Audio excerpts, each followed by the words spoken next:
San Ignacio de Loyola termina los ejercicios con una meditación conclusiva, ¿verdad?, para ganar amor. Pues yo también voy a terminar con una meditación conclusiva para ir en el mundo y con el mundo, ¿verdad? Y en la misma barca que el mundo. Algunos ya me lo habréis oído, ¿verdad? Pero eso no obsta para que yo lo tenga que decir. Jesús resucitado eligió a Saulo para que llevase su nombre a pueblos, reyes e hijos de Israel. Para que llevase su nombre.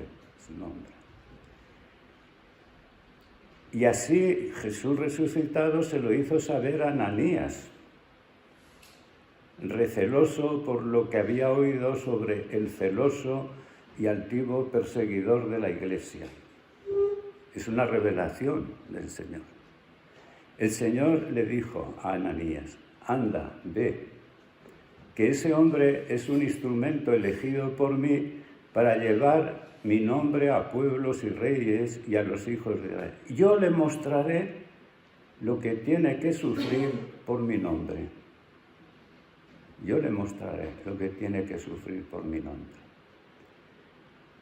De todos es conocida la actividad desarrollada por Pablo, ¿verdad?, para llevar a cabo la misión a la que lo había destinado el Señor.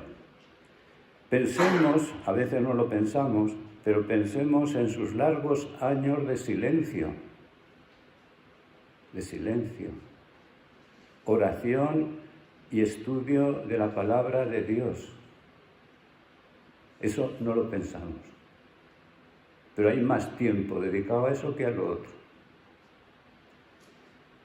Pensemos sus arriesgados viajes misioneros. Esto sí lo hemos pensado muchas veces, ¿verdad? Su predicación y diatribas con los judíos y los falsos hermanos. Y los falsos hermanos también. El cuidado, atención y preocupación por las comunidades, sus pruebas y sufrimientos, hasta sellar su vida de discípulo y apóstol con el martirio. El Señor le mostró realmente lo que tuvo que sufrir por su nombre, dentro y fuera de la Iglesia, dentro y fuera. Porque nosotros siempre pensamos que es fuera que sufrimos, ¿no? Y dentro también, dentro y fuera de la Iglesia. Pero como él atestigua, no le faltaba ni el consuelo del Señor, ni la gozosa esperanza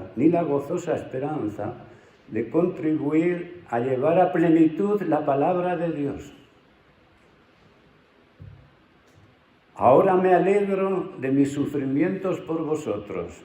Así completo en mi carne lo que falta a los padecimientos de Cristo en favor de su cuerpo, que es la Iglesia, de la cual Dios me ha nombrado servidor conforme al encargo que me ha sido encomendado en orden a vosotros. Llevar a plenitud la palabra de Dios. Es su misión. Y eso le da alegría en medio de las pruebas. A lo mejor nosotros tenemos otros objetivos, ¿verdad? Pero entonces no podremos encontrar el gozo y la alegría. En la segunda carta a los Colosenses 1, 24, 27 es muy interesante meditarlo, ¿verdad? Porque yo solamente enuncio. En la segunda carta a los Corintios, capítulo 1, versículo 3 al 7, nos recuerda cómo es consolado para que Él pueda consolar. Consolado para consolar a los demás. Pero hoy quiero fijarme en su viaje a Roma entre cadenas, que es uno de los viajes que no nos explican. Y que abarca 2 capítulos importantes de los Hechos de los Apóstoles. Del capítulo 27 al capítulo 28 nos habla de este viaje misionero también, pero entre cadenas, y acompañado también de una pequeña comunidad o de un equipo misionero. Yo haré una lectura en clave simbólica para mostrar cómo vivir o cómo podemos vivir como Iglesia en medio de la secularidad. La naturaleza secular de la Iglesia tenemos que vivirla entre los hombres. ¿Y cómo? Es un viaje. En la cristiandad, la Iglesia fue representada simbólicamente como una barca en medio de las olas encrespadas del mar, del mundo. Es lo que a mí me enseñaron de niño y en el seminario. Sin embargo, el Vaticano II, porque yo me ordené el 65, un mes antes de terminar el Vaticano II, ¿verdad? El Vaticano II recordó que nuestra identidad de ciudadanos del cielo, lejos de apartarnos del mundo, nos urgía a trabajar con ahínco para preparar los materiales del reino de Dios. Preparar los materiales del reino de Dios. Y así nos lo recordaba el número 38 de Gaudium et Spes. Mas los dones del Espíritu Santo son diversos. Si a unos llama a dar testimonio manifiesto con el anhelo de la morada celestial y a mantenerlo vivo en la familia humana, a otros los llama para que se entreguen al servicio temporal de los hombres y así preparen la materia del reino de los cielos.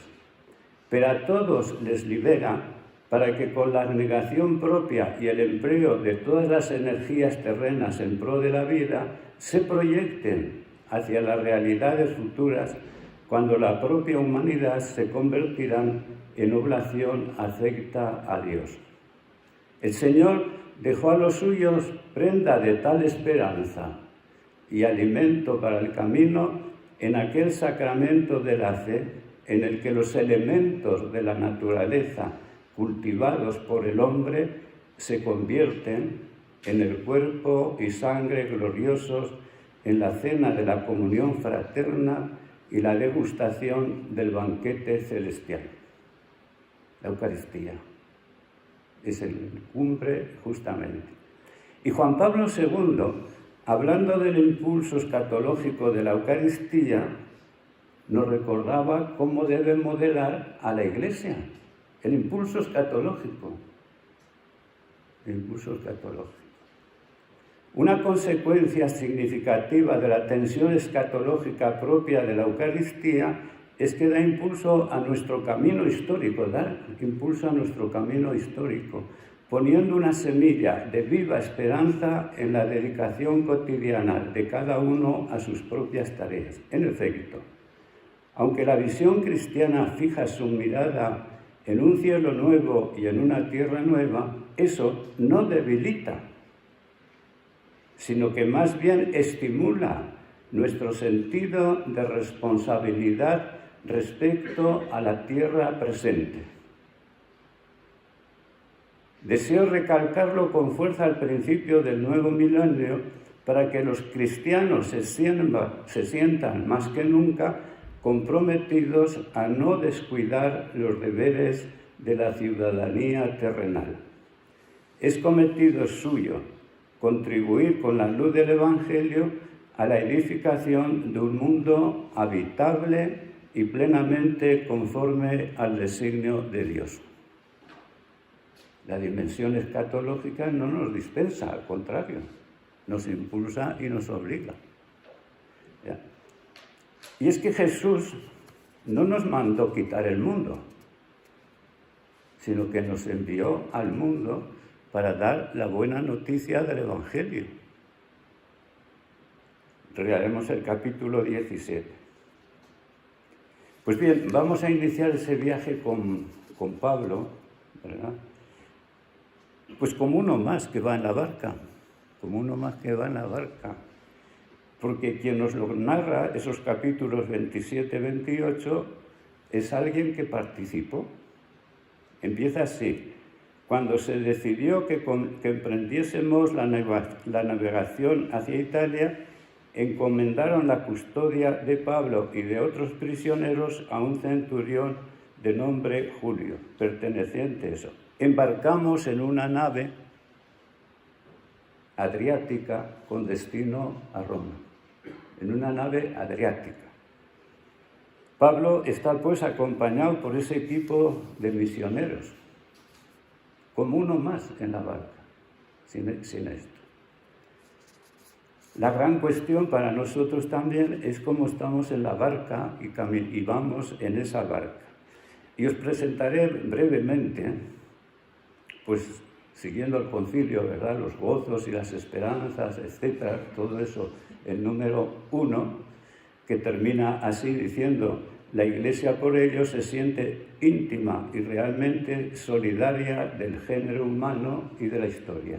Solidaria del género humano. No que ella es la que manda. Y eso. Por eso vamos a hacer un viaje con prisioneros, donde no nos toca mandar. Pues os presentaré 8 puntos. Hoy vais a ser un poquito más eso, 8 puntos. Primera punto. Pablo prisionero. Y prisionero porque Dios lo ha determinado así. En el camino de Damasco, ¿verdad?, el Señor salió a su encuentro y le dijo: ponte en camino, porque yo te voy a enviar lejos a los gentiles. 22-21 de los Hechos. Su testimonio ante el Sanedrín provocó el altercado que le hizo justamente recurrir a Roma. Y lo que Jesús le dice es lo siguiente: el Señor se le presentó y le dijo: ánimo, lo mismo que has dado testimonio en Jerusalén de lo que a mí se refiere, tienes que darlo en Roma. 23:11, ¿verdad? Pablo, al enterarse de la conjuración de los judíos, invoca sus derechos de ciudadano romano. ¿Cómo me vais a juzgar? Apelo a Roma, apelo al César.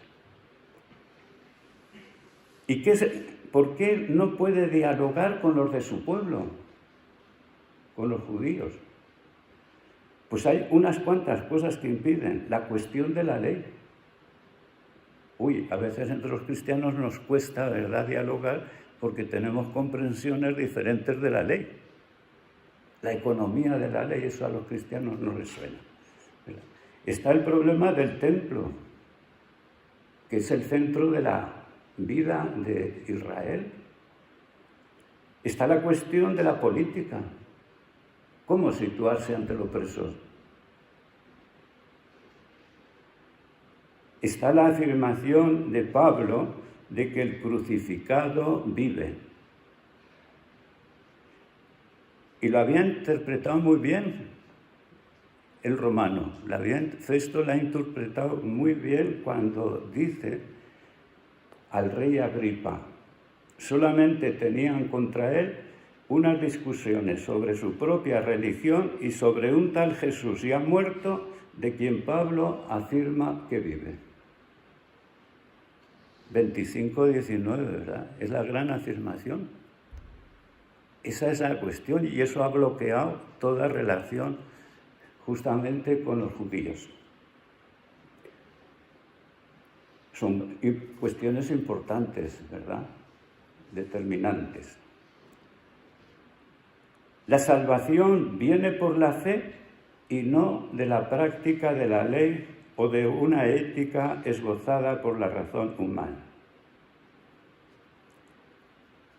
Pablo va a Roma como prisionero, no como líder. Hoy que se habla tanto de liderazgo, ¿verdad? Va como prisionero. Y va como prisionero a causa de haber proclamado que Jesús vive y que ese Jesús muerto y resucitado es la esperanza de Israel. La esperanza de Israel. Es lo que después va a proclamar en el casa del emperador. Le acompañan algunos.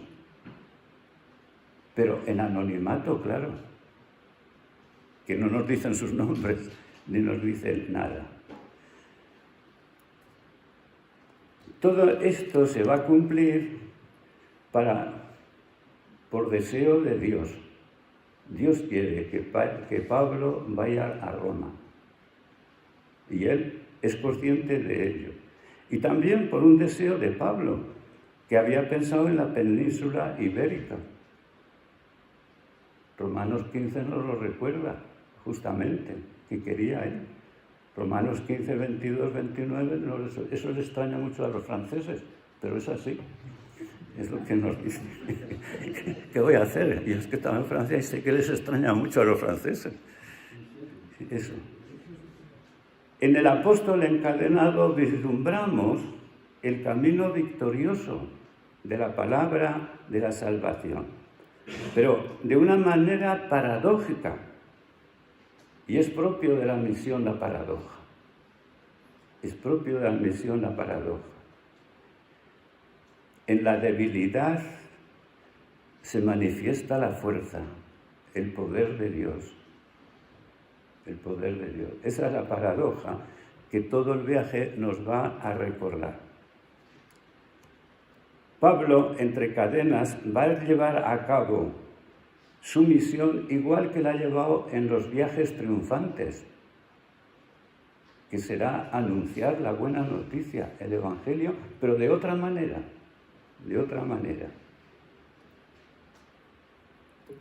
Paso, porque si no me voy a detener mucho, ¿verdad? Pero son puntos para que vosotros hagáis vuestro trabajo también. Pablo en la barca. Hasta aquí era Pablo prisionero y le ponen en la barca. Ahora le vemos embarcado junto con otros prisioneros. No era el único prisionero. Está junto con otros prisioneros. Entre soldados, mercaderes, tripulación, población plural y agregada, nave extranjera. Es el mundo que se hace presente ahí. El apóstol comparte la misma barca. Va a atravesar las mismas dificultades que los demás. Y le vemos una cosa importante, va trabando amistades, pero sin especiales privilegios.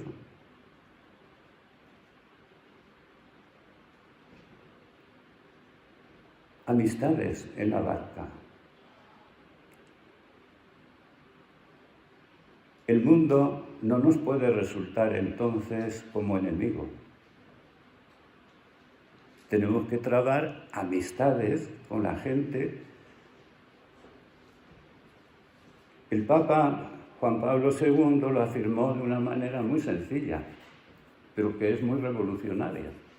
En el número 5 de Nuevo Milenio Ineunte, el cristianismo es la religión que ha entrado en la historia. Todo el mundo piensa que la religión es salir de la historia. Pues Juan Pablo II nos dice lo contrario, la religión que ha entrado en la historia. Si no tenemos en cuenta el misterio de la encarnación. Es Dios que ha entrado en la historia. Y la religión cristiana no es salir de la historia, sino entrar. Por eso el apóstol comparte ahora la misma situación de todo el pueblo, de toda la gente. Dios no preserva a Pablo y a sus acompañantes de los riesgos y luchas de la travesía. Compartirán los mismos riesgos, las mismas luchas. Es el compartir solidario con el resto de la humanidad. Es lo que decíamos ya de superar el divorcio entre la vida y la fe. La evangelización, como recordó Pablo VI, ha de llevarse desde dentro del mundo, compartiendo la misma suerte y la misma travesía del mundo. Y vemos al apóstol preocupado por la salvación de todos, según avanza el viaje, veremos esa preocupación por la salvación de todos. El apóstol habla, hace amistades, aconseja, no se molesta porque no es escuchado, no se molesta. Alerta y no le escuchan, pero permanece solidario del resto del pasaje. Asume que no se le escuche, pero seguirá atento a la evolución de todo lo que va sucediendo. Hoy cuesta a la Iglesia entender que no la escuche. Se desarrolla en los agentes pastorales, más allá del estilo espiritual o la línea de pensamiento que puedan tener, un relativismo todavía más peligroso que el doctrinal. Tiene que ver con las opciones más profundas y sinceras que determinan una forma de vida. Esto nos lo recuerda Francisco en Evangelii Gaudium en el número 80. Si, como he dicho, en la cristiandad el símbolo de la barca tuvo otra perspectiva, en el texto de los Hechos vemos al apóstol y los hermanos compartiendo la misma travesía. La Iglesia de Dios se halla en la misma barca que el mundo secular, plural, democrático, etcétera, etcétera. El dinamismo de la encarnación, como enseña la carta a los hebreos, urge a los cristianos a abrazar el devenir de nuestro mundo para que tenga vida en plenitud. Releer Hebreos 2, 14, 18, o Romanos 8, o Evangelii Gaudium, el número 45. ¿Verdad? No lo voy a leer porque me alargo demasiado. Tercer momento, el diálogo de Pablo con unos y otros. Lo encontraréis después en el desarrollo. El relato presenta cómo Pablo, a lo largo de todo el viaje, mantiene un diálogo constante con Julio, no con el que está por aquí, ¿verdad? Con Julio, que le conduce prisionero. Con el resto del pasaje, con los guardias, con la tripulación, etc. Debemos interesado en todo momento por la suerte de unos y otros. Interviene dando su opinión sobre lo que afecta a unos y a otros, pero nada manda. Importante, la Iglesia tenemos que dar nuestra opinión, pero mandando o compartiendo. Es un prisionero. La opinión de los expertos marineros prevalecerá sobre la de Pablo, aun cuando luego quede claro que era Pablo quien tenía razón. Pero prevalece la vista. Pero no por ello el apóstol se desentiende o se enfada. No. Busca el bien y el futuro de todos. Las opiniones tienen que ser presentadas como tales. La verdad revelada, por otra parte, tampoco puede imponerse. No podemos imponer. El diálogo de la salvación no es imposición, sino propuesta. Un diálogo que se va tejiendo desde la mutua confianza, empezando por lo concreto de la existencia. Es la amistad.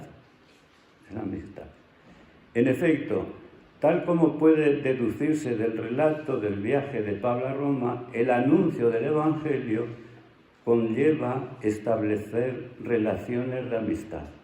Nos lo decía Juan Pablo II, el Nuevo Milenio en el número 50, ¿verdad? Es la vida compartida, la que hace posible dar testimonio de la esperanza con delicadeza y con respeto, como nos recuerda la primera carta de Pedro. Con delicadeza y con respeto, primera carta de Pablo, capítulo 3, versículo 13 al 16, es muy importante. En este sentido, se puede decir que la vida compartida es uno de los presupuestos para dar testimonio de la fe, el amor y la esperanza que nos anima. Debemos evitar, pues, la trampa de una evangelización virtual, a distancia de la existencia cotidiana de las personas.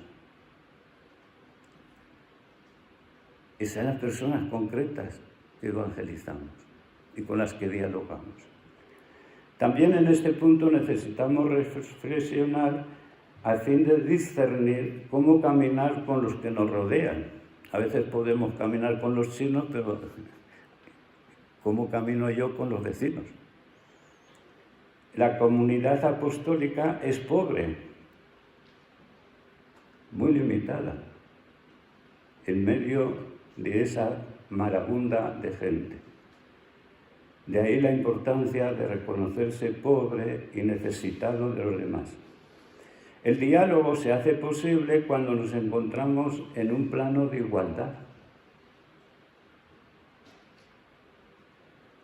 La solidaridad entre los pobres no es lo mismo que la solidaridad del rico hacia el pobre.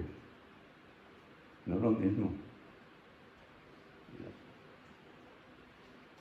El Papa Francisco, en esta perspectiva, y sobre todo del diálogo interreligioso, pues es lo que recuerda en Evangelii Gaudium número 251, que os dejo a vuestra lectura.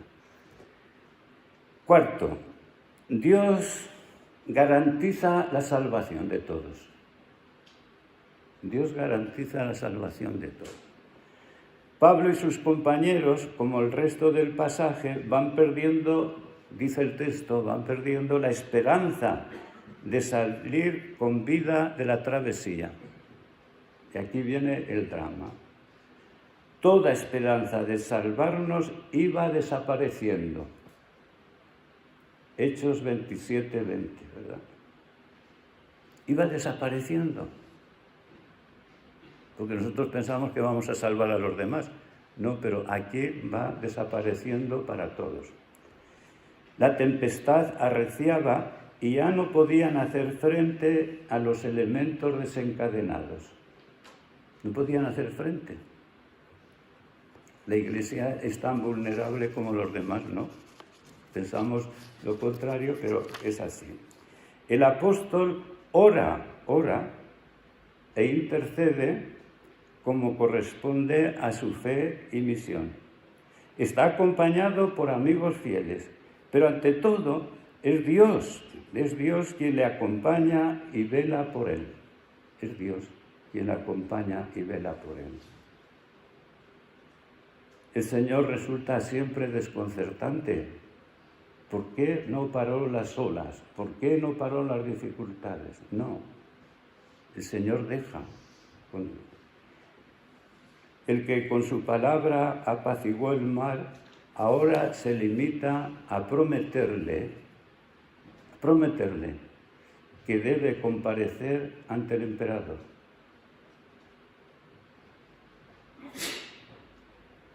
Ante el César. Y en atención a esto, todos los que navegan con él se salvarán. Pero es porque Dios tiene un destino y se somete. Bueno, aquí puedo leer el texto, ¿verdad? Porque he visto caras extrañas. Entonces me parece importante. Hacía ya días que no habíamos comido. Hambre. Y no habían comido nadie, claro. Entonces Pablo se puso en medio de ellos y les dijo: amigos, más hubiera valido que me hubierais escuchado y no haberos hecho a la mar desde Creta. Os hubierais ahorrado este peligro y esta pérdida. Pero ahora os recomiendo que tengáis buen ánimo. Ninguna de vuestras vidas se perderá. Solamente la nave. Pierden hasta la nave, ¿verdad? Pues esta noche se me ha presentado un ángel del Dios a quien pertenezco y a quien doy culto, y me ha dicho: no temas, Pablo, tienes que comparecer ante el César, Y mira, Dios te ha concedido la vida de todos los que navegan contigo. Por tanto, amigos, ánimo. Yo tengo fe en Dios de que sucederá tal como se me ha dicho. Iremos a dar en alguna isla. Mientras que se esperaba que se hiciera de día, Pablo aconsejaba a todos que tomasen alimento diciendo: hace ya 14 días que en continua expectación estáis en ayunas, sin haber comido nada. Por eso os aconsejo que toméis alimento, pues os conviene para vuestra propia salvación, que ninguno de vosotros se perderá ni un solo cabello de su cabeza. Diciendo esto, tomó un pan, dio gracias a Dios en presencia de todos, lo partió y se puso a comer. Entonces todos los demás se animaron y tomaron alimento. Estábamos en total en la nave 276 personas. Una vez satisfechos, aligeraron la nave arrojando el trigo al mar. Se tienen que desprender de todo. Pablo, confiado en la promesa, pues se dirige a unos y a otros. Y se dirige con esta palabra: amigos. No los ve extraños, se ha hecho amigo, se ha hecho amigo. No le habían hecho caso, pero anima a todos a comer y coger fuerzas para afrontar los acontecimientos con la confianza de que nadie perecerá, nadie.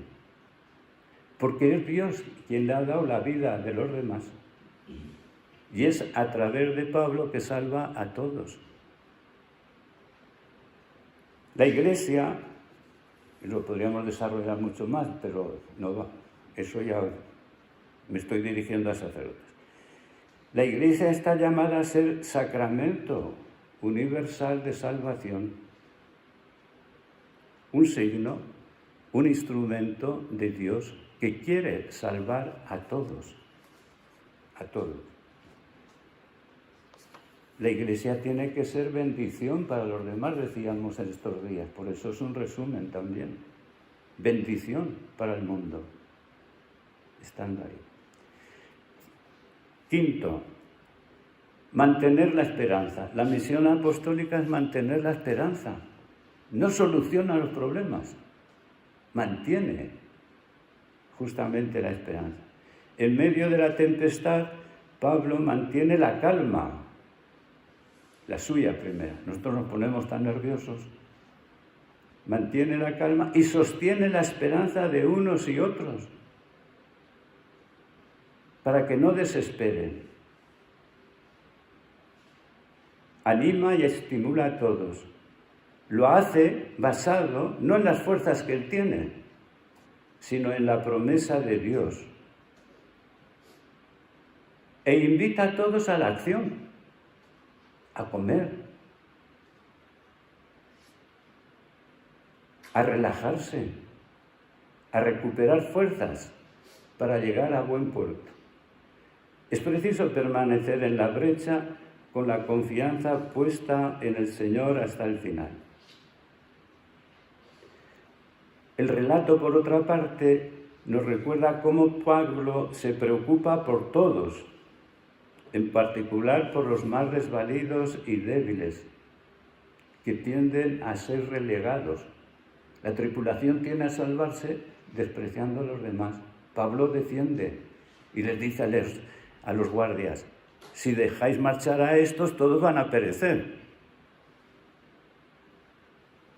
Y los guardias entonces impiden que la tripulación se marche.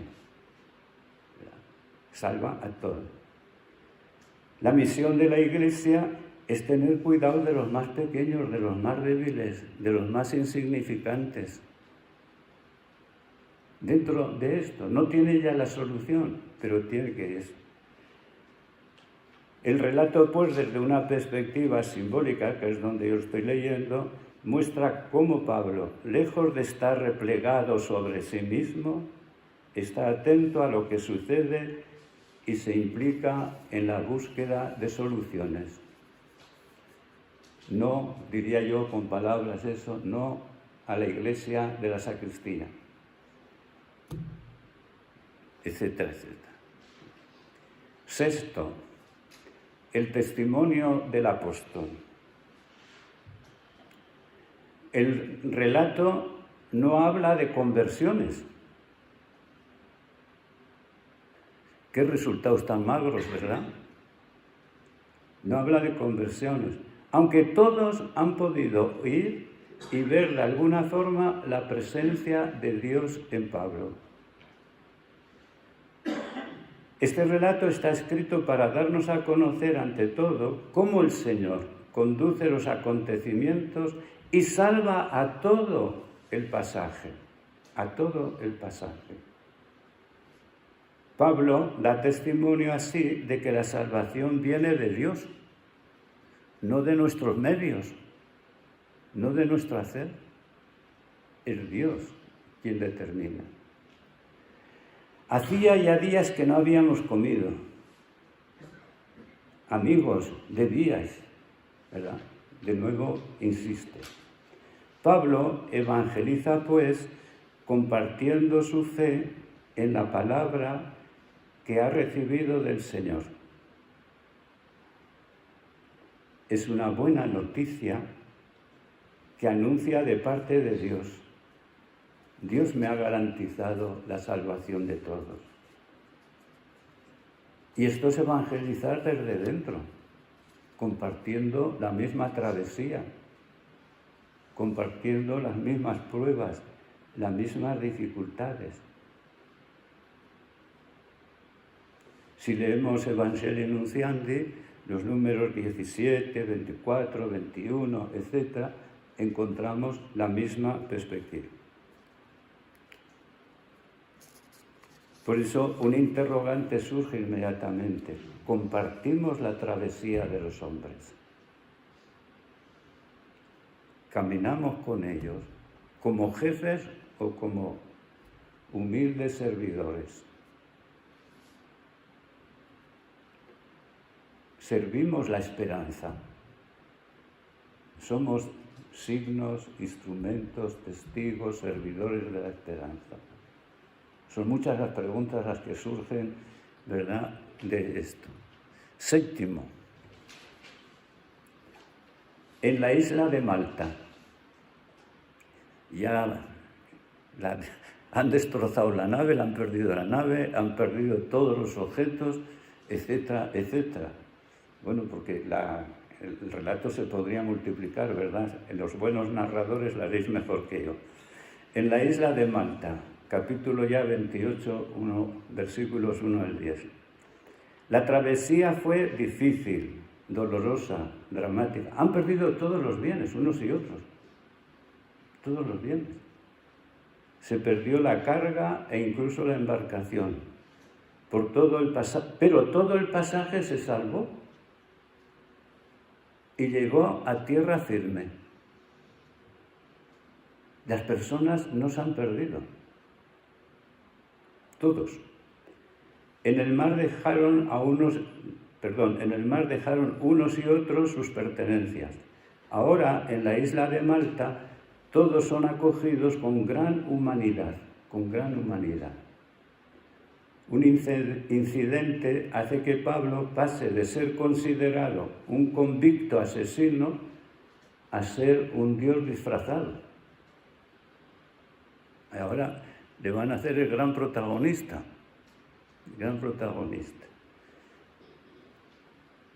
Ya vemos que no estamos en una comunidad cristiana, sino ante una población politeísta. Le picó una serpiente al apóstol, todos esperaban su muerte de un momento a otro, pero sobrevivió. Y entonces pasa a ser el Dios disfrazado. De ser un criminal pasa a ser un Dios.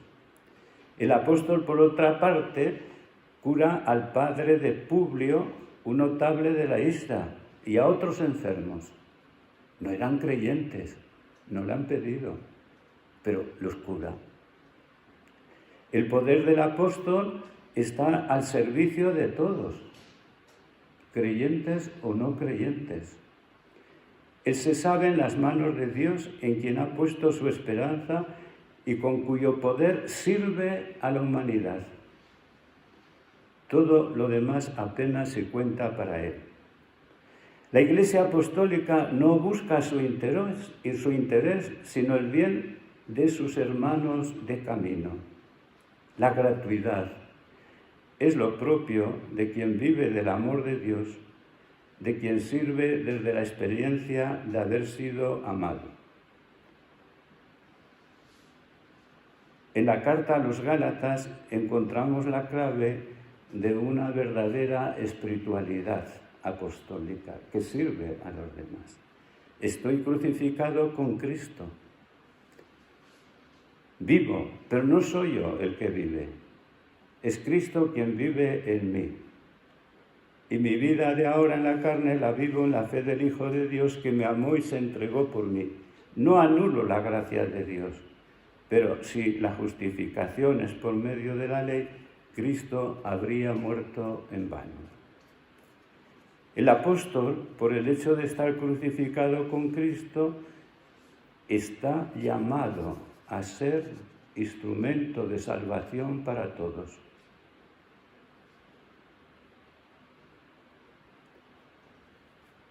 En Evangelii Gaudium número 48 se nos recuerda, me perdonáis que no leéis el texto porque para eso tenéis vuestro tiempo de meditación. Y paso al octavo punto. Su estancia en Roma y su mensaje. Ya hemos llegado a Roma por fin. Esta larga travesía nos conduce hasta Roma. Provisto de lo necesario, Pablo y sus compañeros llegan por fin a Roma después de meses de una travesía agónica. Pero nosotros queremos lo inmediato. Bueno, la evangelización es un proceso.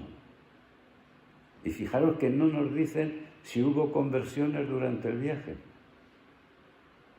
Un proceso largo. Yo me imagino que habría admiración, pero la admiración no es una conversión todavía.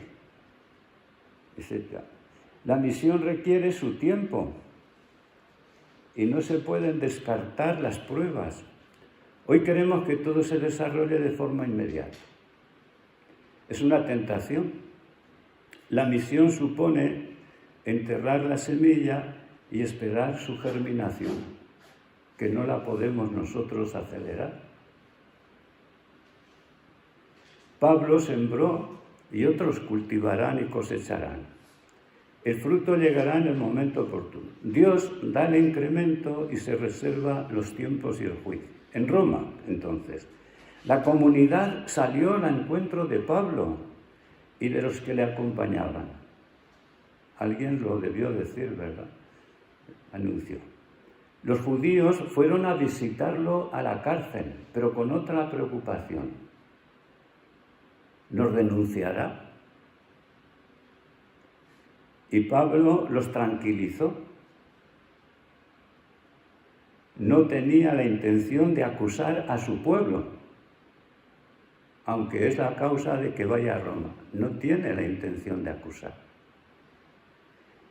Y les dice, llevo estas cadenas a causa de la esperanza de Israel. ¿A causa de la esperanza de Israel? Esto es a causa de Jesucristo, crucificado y exaltado a la derecha. Jesús de Nazaret era real y verdaderamente el Mesías anunciado por los profetas. Pero esto no lo empezaron a creer los judíos, ¿verdad? Porque nosotros decimos, pues ahora no. Ya volverán otro día a hablar con Pablo, ya volverán. Y volvieron, los judíos volvieron a visitar al prisionero, pero el encuentro no parece que tuviera gran éxito. El autor del relato lo expresa en estos términos. Unos aceptaban con fe lo que decía, pero otros permanecían incrédulos. Unos aceptaban y otros permanecían incrédulos. Se estaban marchando en total desacuerdo, cuando Pablo les dirigió esta sola palabra. Con razón habló el Espíritu Santo a vuestros padres por medio del profeta Isaías diciendo: ve a este pueblo y dile, oiréis con el oído, pero no entenderéis. Miraréis con los ojos, pero no veréis. Porque se embotó el corazón de este pueblo. Oyeron con oídos sordos y han cerrado sus ojos para no ver con los ojos, ni oír con los oídos, ni entender con el corazón y convertirse y que yo los cure. Por ello sabed todos vosotros que esta salvación de Dios ha sido enviada a los gentiles. Ellos sí la oirán. Ellos sí la oirán. Qué frustración, ¿no? Lleva la esperanza de Israel y no lo creen. Qué frustración a veces nosotros cuando anunciamos que llevamos el buen humanismo y no nos oyen, y no nos creen. Tenemos que aceptar. Pues bien, el autor de los Hechos cierra su maravillosa obra dándonos una síntesis del contenido del mensaje apostólico que debemos proclamar con fidelidad. Y así concluyen los Hechos de los Apóstoles con estas palabras. Y leo.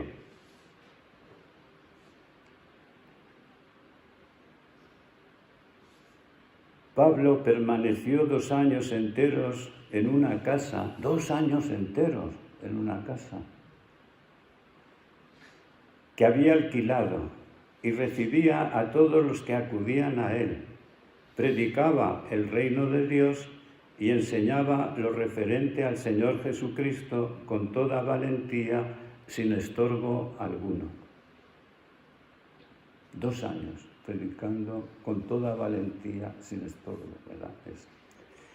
La palabra del Señor se ha cumplido, hermanos, la palabra del Señor se ha cumplido. El testimonio resuena ya en Roma, de Jerusalén hasta los confines de la tierra. No es esa nuestra tarea. No es lo que envió, lo que Cristo resucitado nos mandó hacer. Judíos y gentiles forman ahora en Cristo un único hombre nuevo, como lo recuerda la carta a los Efesios. Ahora, gracias a Cristo Jesús, los que en un tiempo estabais lejos, estáis cerca por la sangre de Cristo. Él es nuestra paz, el que de los 2 pueblos ha hecho uno, derribando en su cuerpo de carne el muro que los separaba, la enemistad. Él ha abolido la ley con sus mandamientos y decretos para crear de los 2 en sí mismo un único hombre nuevo, haciendo las paces. Efesios 2, 13, 15, ¿verdad? Esa es nuestra misión. Conclusión, entonces. Para concluir esta pequeña reflexión, recordemos que los presbíteros en el mundo y en la Iglesia, como nos recuerda Presbíteros no Ordines, somos hombres entre los hombres. Es lo primero. Hombres entre los hombres, compartiendo la misma travesía. Hermanos entre los hermanos,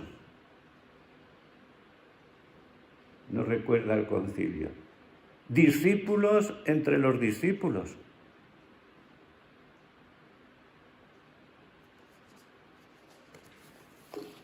Estamos llamados, pues, a compartir.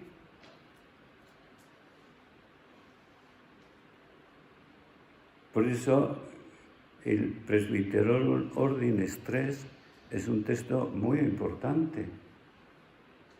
Somos hombres entre los hombres, ¿verdad? Y por lo tanto, lo primero será la humanidad.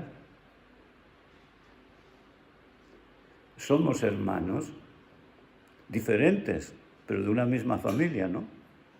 Hermanos entre los hermanos. Somos discípulos para llevar a los demás la buena noticia del Evangelio. Pues que el Señor nos ayude a embarcarnos con este mundo para que el Señor lo salve justamente gracias a nosotros, como salvó a los hombres de Lot, etc.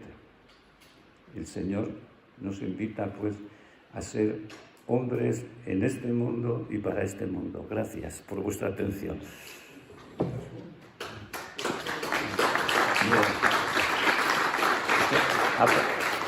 O sea que aplaudéis a Pablo, ¿no?